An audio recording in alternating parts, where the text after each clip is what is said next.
제가 20대 때 유치부 교사를 3년 정도 했습니다.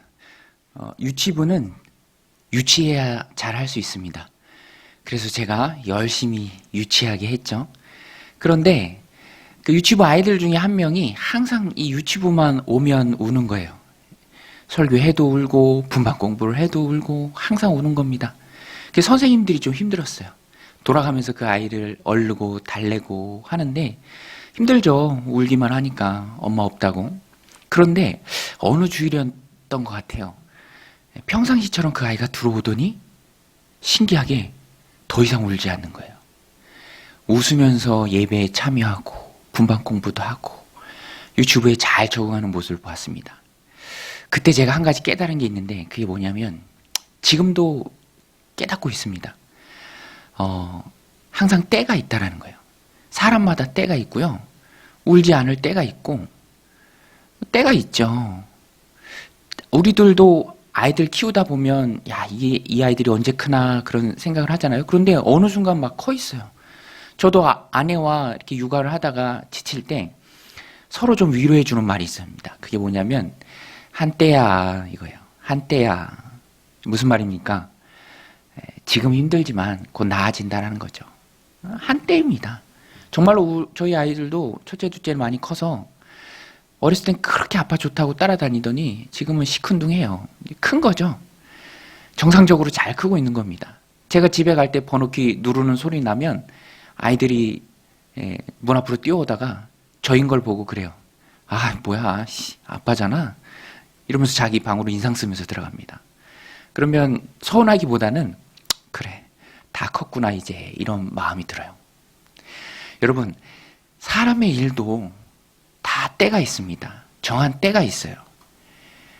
하물며 하나님의 일에 때가 없겠습니까? 하나님이 계획을 가지고 일하시기 때문에 분명한 하나님의 때가 있어요. 하나님의 일에는. 특별히 구원 역사에 있어서는 분명한 하나님의 때가 있습니다. 오늘 본문이 무슨 내용이죠? 성령님이 강림하시는 내용입니다. 성령님의 강림은 구원 역사의 완성이다라고 말할 수 있습니다.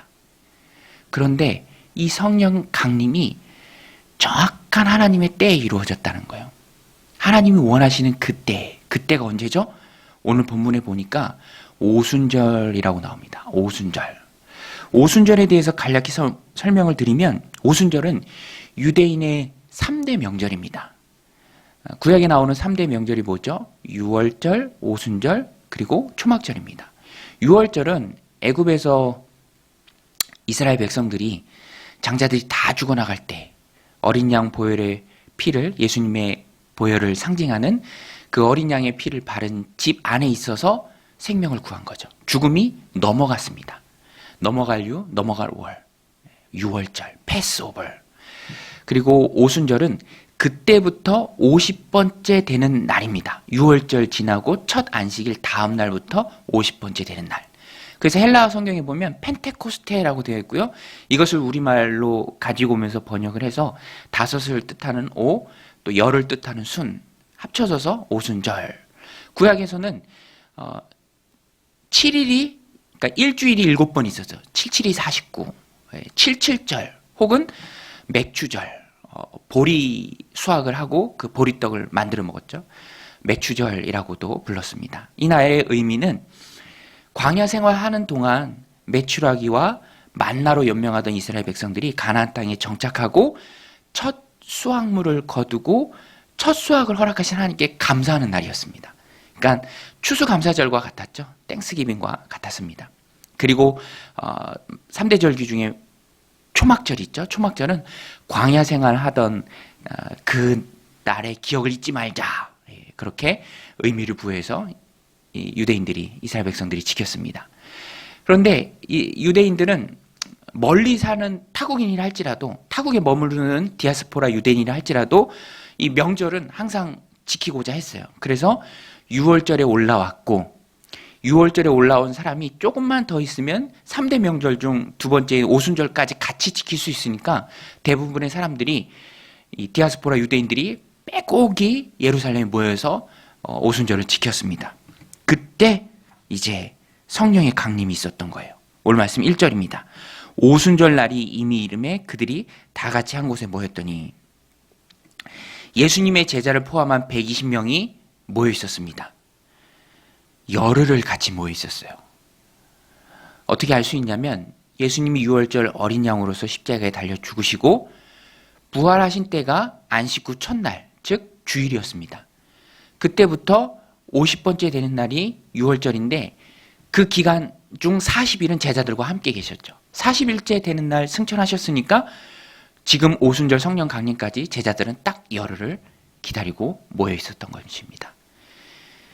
길다면 길고 짧다면 짧은 시간 열흘.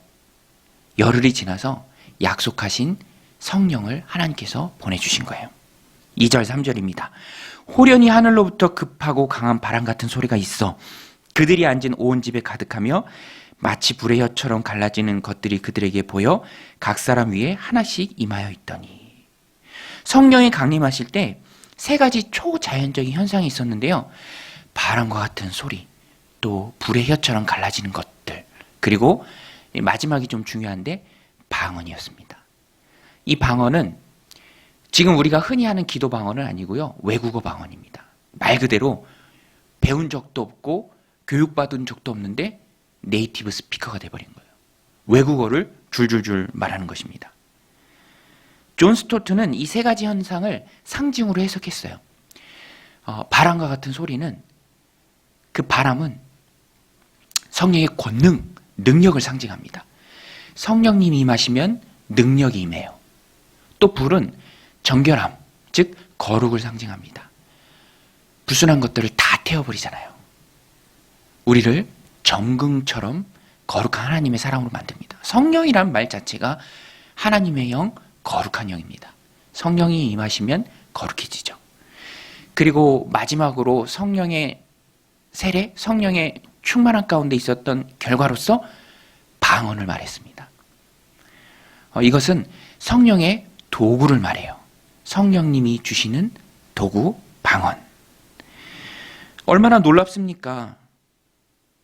외국인을 만나면 입도 뻥끗 못하는데 하늘로부터 주어지는 능력에 성령의 도구인 방언이 임했을 때 네이티브 스피커가 되어서 모국어처럼 거침없이 복음을, 예수 그리스도의 부활을 다른 말로 전할 수 있다면 정말 놀라운 것이죠. 바벨탑의 저주로 언어가 그동안 혼잡하게 되었는데 성령의 권능으로, 능력으로, 성령의 도구로서의 외국어 방언이 주어지니까 이제는 언어의 통일이 와버린 거예요. 마음껏 복음을 전할 수 있었습니다. 예루살렘에서 그런 놀라운 일이 있었던 것이죠. 이런 현상을 보고요, 사람들이 얼마나 놀랐는지 모릅니다. 이 누가는 꼼꼼한 성격 덕분에 당시 그 유대인들이 얼마나 많은 출신 지역에서 왔는지, 그 사람들이 얼마나 다양한 곳에서 와서 지금 예루살렘에 있고 그들이 그 놀라운 광경을 목격했는지 출신 지역 16개 지역인데요. 다 열거합니다. 8절부터 11절인데요. 우리가 각 사람이 난 곳 방언으로 듣게 되는 것이 어찌 됨이냐. 우리는 바데인과 메데인과 엘람인과 또 메소포타미아, 유대와 갑바도기아, 본도와 아시아, 부르기아와 밤빌리아와 애국과 및 구레네에 가까운 리비아 여러 지방에 사는 사람들과 로마로부터 온 나그네 곧 유대인과 유대계에 들어온 사람들과 그레데인과 아라비아인들이라. 우리가 다 우리의 각 언어로 하나님의 큰 일을 말함을 듣는도다 하고, 명절에 맞춰 예루살렘 온 유대인들이 자기들이 지내던 그곳에서 일상생활하면서 썼던 그런 언어로 지금 예루살렘에서 그걸 듣는 거예요. 그러니까 얼마나 신기하고 얼마나 놀랐겠습니까? 아마 그들 모두는 이 사건을 통해서 크게 감명을 받았을 거예요. 도대체 이게 무슨 일이냐? 우리가 난곳방언으로 저 무식한 갈릴리 사람들이 하나님의 큰 일을 말하는 일을 지금 예루살렘 여기서 듣는도다. 어떤 학자는 이 오순절 성령 강림의 역사를 경험한 로마에서 온 사람들이 바로 로마로 돌아가서 로마 교회를 세웠을 것이다 라고 추측을 하기도 합니다. 그만큼 이 성령 강림의 역사, 파급 효과가 굉장했습니다. 120명 정도가 열흘 동안 마가의 다락방에 모여 있어서 성령을 받았지만 그들이 받은 그 성령의 파급 효과는 예루살렘을 들었다 놨다 했어요. 전 세계로 급속도로 빠르게 퍼져나가기에 충분했습니다. 왜?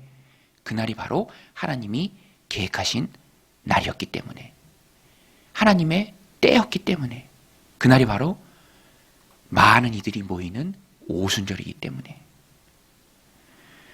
디아스포라 유대인이 부득불 이 성령 강림의 사건을 보고 충격을 받아야만 했습니다. 그 이유가 바로 하나님의 때였기 때문에 그랬다는 거예요. 하나님의 계획이 오순절 날의 성령 강림이었습니다. 이 오순절의 성령 강림은 이후 세계 곳곳에 세워질 교회의 초석이 되었어요.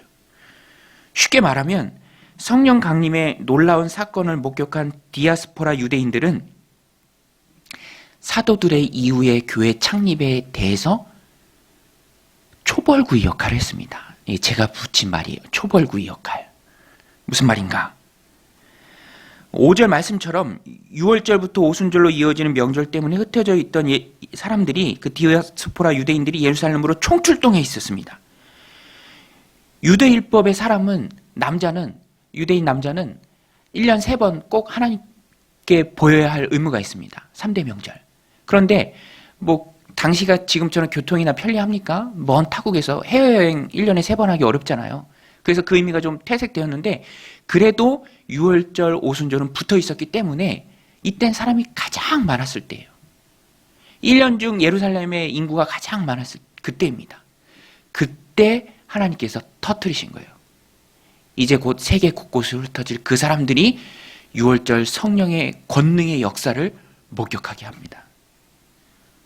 그래서 그것을 본 많은 그 디아스포라 유대인들, 예루살렘에 들어왔던 나그네들 충격을 받았습니다. 그리고 그들의 마음은 유해졌어요. 복음으로 무르익었습니다. 이후에 베드로가 일어나서 설교를 했을 때 3,000명이나 되는 사람들이 몰려들었어요. 그게 바로 초대교회예요. 교회가 시작됐습니다. 성령의 역사로 교회가 시작된 거예요. 복음을 받아들이기에 좋은 밭이 되었다는 것입니다. 그 사건을 목격한 당시 예루살렘에 있던 많은 사람들은 초벌구이가 되었죠. 이제는 언제든지 복음을 받아들이고 그리스도의 이름으로 모일 준비가 다 되었습니다. 무르익은 거죠. 저도 제 구원의 때를 생각해 보면 그렇게 무르익었었던 때가 있었고, 또 그 무르익었던 마음 가운데 복음이 확 들어와서 정말로 뒤집어진 그런 경험이 있는데요. 그 가운데 가장 고마운 사람이, 저는 무르익게 했던 사람이 제 형이에요.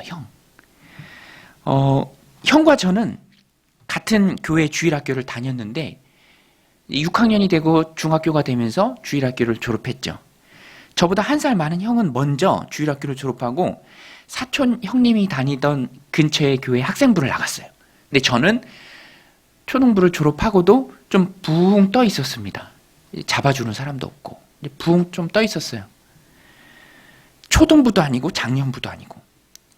그런데 저를 잡아준 사람이 바로 형이에요. 형이 기타를 배워서 밤마다 자기 방에서 찬양을 했습니다.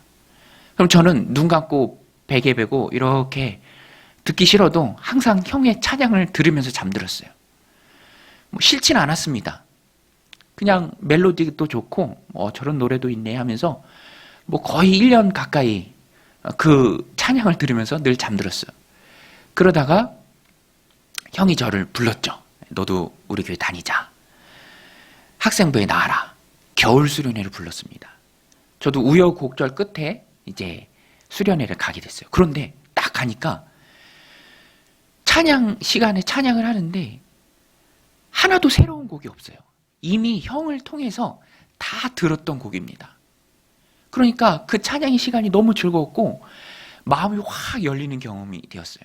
게다가 당시 형이 그 학생부의 회장을 맡고 있으니까 저는 덩달아 너가 누구 동생이구나, 회장 동생이구나 이러면서 다들 반갑게 저를 맞이해 주는 거예요. 그래서 저는 수련회고 가고 그 다음날 예수님 만났어요. 산기도 하면서.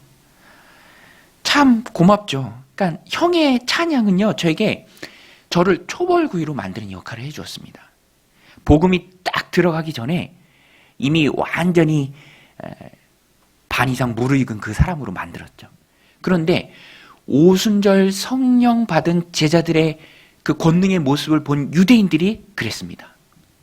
그래서 그들은 그 충격에 휩싸여서 각기 고향으로 돌아갔고, 이후에 흩어져서 전도하고 교회를 세우는 사도들을 만났을 때 곳곳에서 예수님을 영접하고 또 교회가 세워지는 놀라운 역사가 있었죠. 그런데 이 모든 것들이 다 하나님의 놀라운 계획이었다라는 거예요.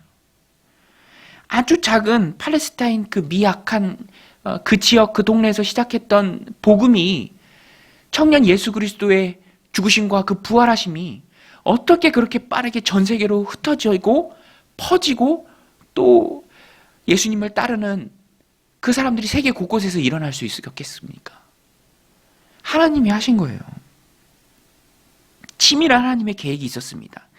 때가 참에 예수님이 오셨고요. 때가 참에 때가 되었기 때문에 하나님께서 성령 강림의 역사를 일으키신 것입니다. 이것은 아주 오래전 구약의 요엘 선지자도 예언한 거예요. 베드로가 인용해서 설교하죠. 사도행전 2장 17절인데요. 하나님이 말씀하시기를 말세에 내가 내 영을 모든 육체에 부어주리니 너희의 자녀들은 예언할 것이요 너희의 젊은이들은 환상을 보고 너희의 늙은이들은 꿈을 꾸리라. 수백 년 전의 예언이 지금 이루어진 것입니다. 하나님의 때가 오순절 성령 강림이었습니다. 오늘 말씀을 우리들 삶 가운데 좀 적용하길 원합니다. 하나님의 때가 있다. 구원 역사에도 하나님의 때가 있고요. 성령이 오실 때도 하나님의 때가 있고요. 하나님의 자녀된 우리의 삶 가운데도 하나님 계획하심의 때가 있다는 것입니다. 여러분 믿으십니까? 오늘 우리가 하나님의 뜻과 하나님의 때를 인정한다면 우리는 모든 것을 그 하나님의 때에, 하나님이 이루실 때에 맡겨야 합니다. 보세요. 어차피 내 힘과 노력으로 안 돼요. 조급하다고 되는 것 아닙니다. 애쓴다고 되는 거 아니에요. 성령님이 오셔야 되는 거예요. 하나님의 때가 돼야 되는 것입니다. 복음이 퍼져나가고 세계 곳곳에 하나님의 교회가 세워지는 것, 사람의 힘으로 될 리가 만무하잖아요. 안 됩니다. 성령의 도우심 없이는 안 됩니다. 하나님이 하셔야 됩니다. 하나님은 하나님의 계획대로 일하고 계십니다. 우리는 영적인 안목을 가지고 그 하나님이 일으키시는 파도를 볼 수 있어야 돼요. 하나님의 때를 볼 수 있는 신령한 안목이 있어야 합니다. 그래서 어떤 때에는 입을 좀 닫고 있어야 돼요. 가만히 있어야 합니다. 경거망동하지 말고. 마치 모세가 두려워 부들부들 떨면서 원망하는 이스라엘 백성들을 향해서 홍해 앞에서 너희는 가만히 있어 하나님의 일하심을 보라 라고 말했던 것처럼, 출애굽기 14장 13절에 보면 모세가 백성에게 이르되 너희는 두려워하지 말고 가만히 서서 여호와께서 오늘 너희를 위하여 행하시는 구원을 보라. 너희가 오늘 본 애굽 사람을 영원히 다시 보지 아니하리라. 가만히 서 있을 수 있는 용기, 미움받을 용기 이런 책도 있는데, 그리스도인은 가만히 서 있을 수 있는 용기가 있어야 합니다. 하나님이 일으키셨습니다. 하나님이 이끄십니다. 그것이 하나님의 계획입니다. 그러면 하나님의 때에 될 줄로 믿습니다. 가만히 있어야 돼요. 경거망동하지 말고, 큰일 났다고 막 야단법석 떨지 말고. 아브라함 보세요. 물론 하나님의 뜻이 이루어지는 것을 기다리는 게 힘들죠. 그렇지만 하나님이 약속하셨으니까 내가 네 자손이 정말 하늘의 별처럼 바닷가의 모래처럼 많게 하겠다. 그러면 그 약속 붙들고 잠잠히 기다려야 하는데 옆에서 조급해요. 기다려도 아이가 안 생기니까 정말 조급하고 조급했던 사례가 어떻게 합니까? 이집트 여종 하가를 첩으로 아브라함에게 내어줘요.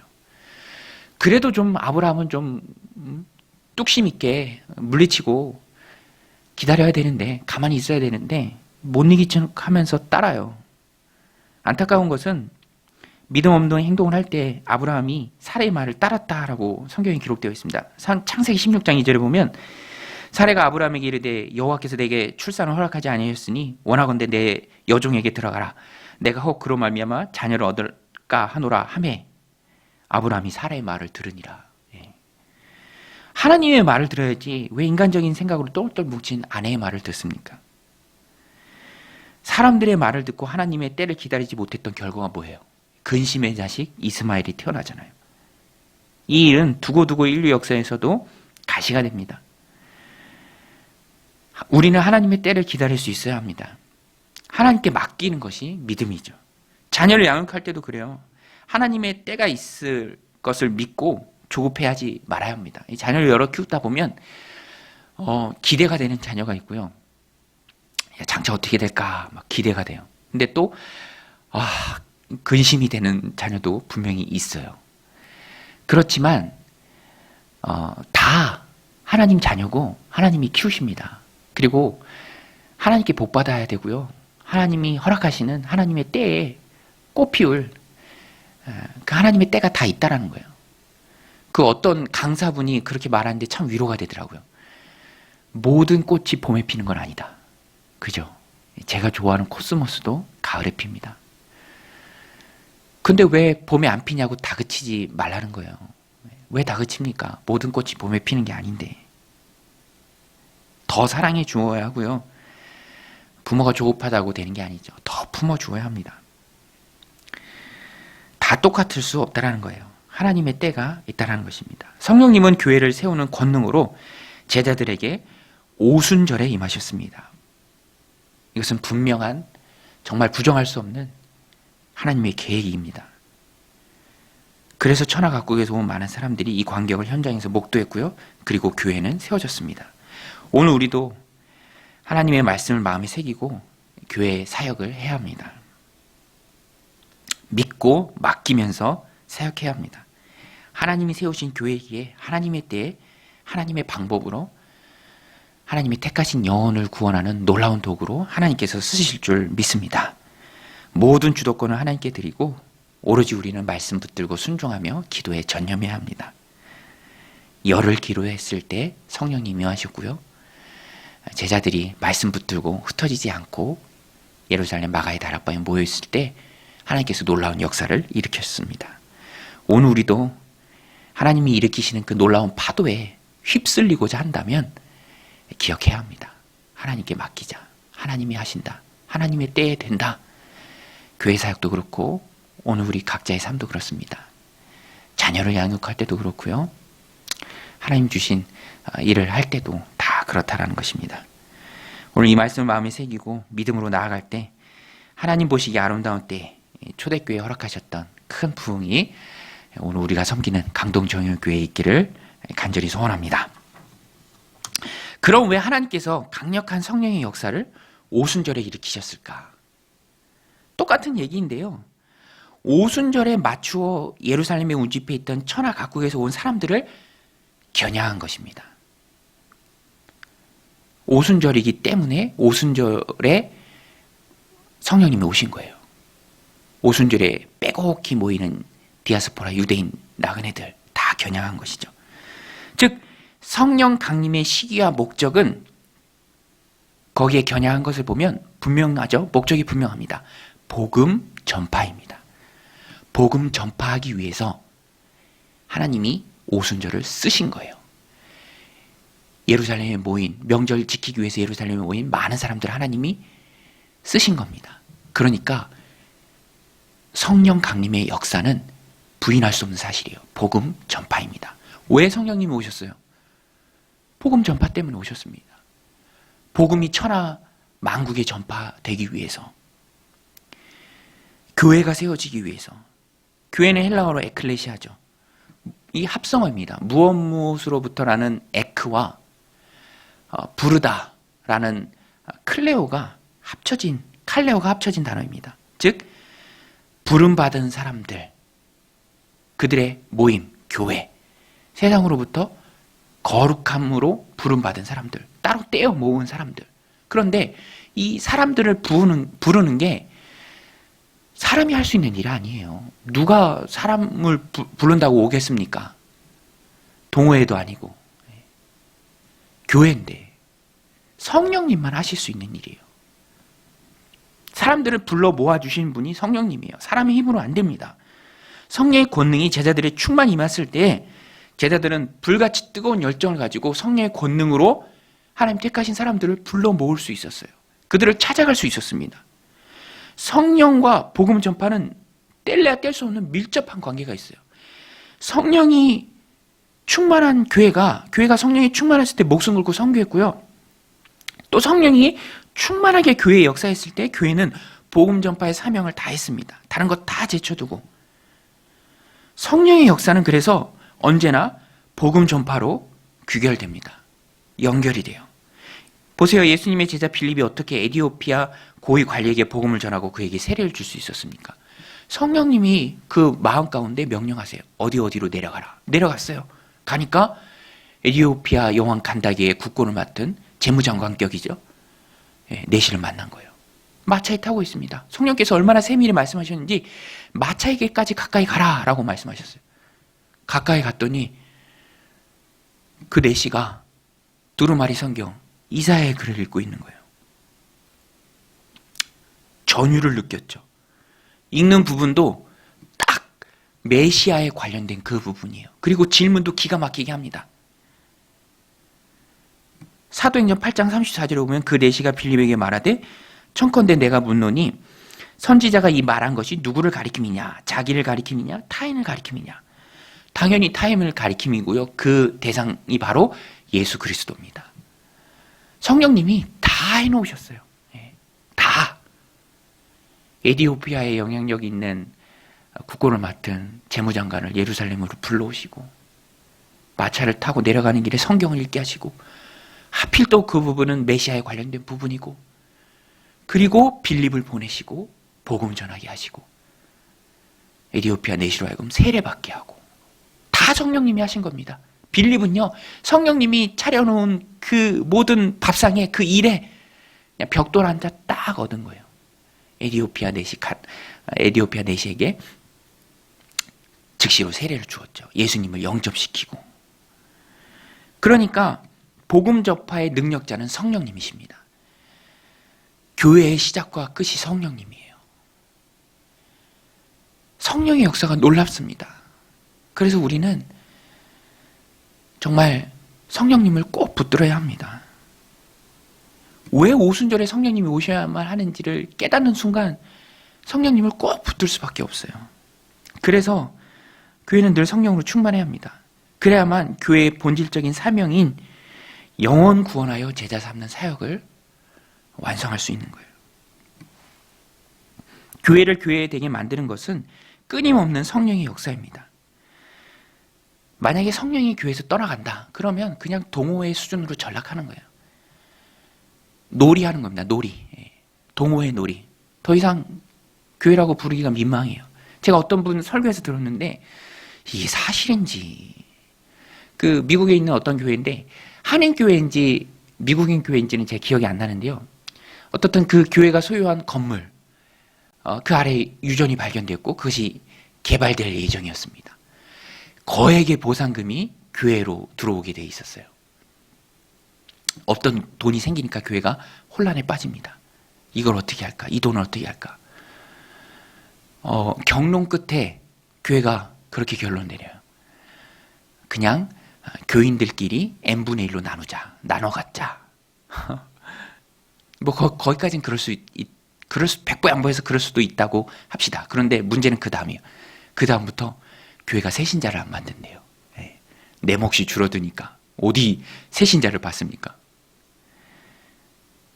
참 암담한 이야기죠.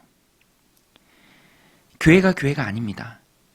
교회의 본질적인 사명을 잃어버린 교회는 주님의 말씀대로 맛 잃은 소금이에요. 더 이상 세상에 어떤 영향력도 끼칠 수 없어요. 밖에 버려져 밟힐 뿐입니다. 불살라질 뿐이에요. 교회 본질의 사명을 그래서 우리는 잊지 말아야 합니다. 항상 교회는 그래서 성령 충만해야 돼요. 사람의 목소리보다 성령님의 목소리에 이끄심을 받고 그 성령의 음성에 민감한 교회가 되어야 합니다. 그래야 살아있는 교회가 되는 것입니다. 성령님께서는 복음 전파에 훌륭한 도구 방언을 주셨습니다. 성령 임재의 놀라운 결과가 방언이었죠. 방언은 훌륭한 도구였습니다. 보세요. 그 제자들이 방언하니까 모두가 놀랐죠. 그 모여있던 유대인들이 자기들이 지내던 나라의 말로 들리니까 놀란 겁니다. 게다가 그런 말을 하는 사람들이 지식이 없던 갈릴리 사람들이었어요. 오늘 말씀 7절 보세요. 다 놀라 신기하게 여겨 이르되 보라 이 말하는 사람들이 다 갈릴리 사람이 아니냐. 배움의 기회가 없었던 무식한 갈릴리 사람들이 온갖 외국어를 다 하니까 얼마나 신기하고 또 얼마나 놀랐겠습니까? 자유로운 외국어 구사 능력이 제자들에게 얼마나 큰 복음 증거에 놀라운 도구가 되었겠어요. 이제부터는 제자들의 위상이 달라지는 거예요. 하나님은 우리가 복음 전파의 사역을 잘 감당할 수 있도록 성령의 충만함을 허락하여 주시고요. 또 성령의 놀라운 도구도 허락해 주십니다. 바울에게 있어서도 그가 가지고 있었던 성경적 지식도 도구가 되었고요. 또 날 때부터 가지고 있었던 로마의 시민권도 그에게 복음 전파에 놀라운 도구가 돼요. 그 시민권 때문에 나중에는 황제 앞에 설 수 있잖아요. 편안하게 호의를 받으면서 로마까지 갑니다. 거기서도 복음 증거하고요. 하나님은 사명을 주시면서 동시에 사명 감당할 능력, 사명을 잘 감당할 수 있는 도구도 허락해 주십니다. 그래서 성도는 하나님이 내게 복음 전파의 도구로 주신 게 무엇인가 라고 곰곰이 생각해야 합니다. 그리고 그것을 찾아내야 하고요.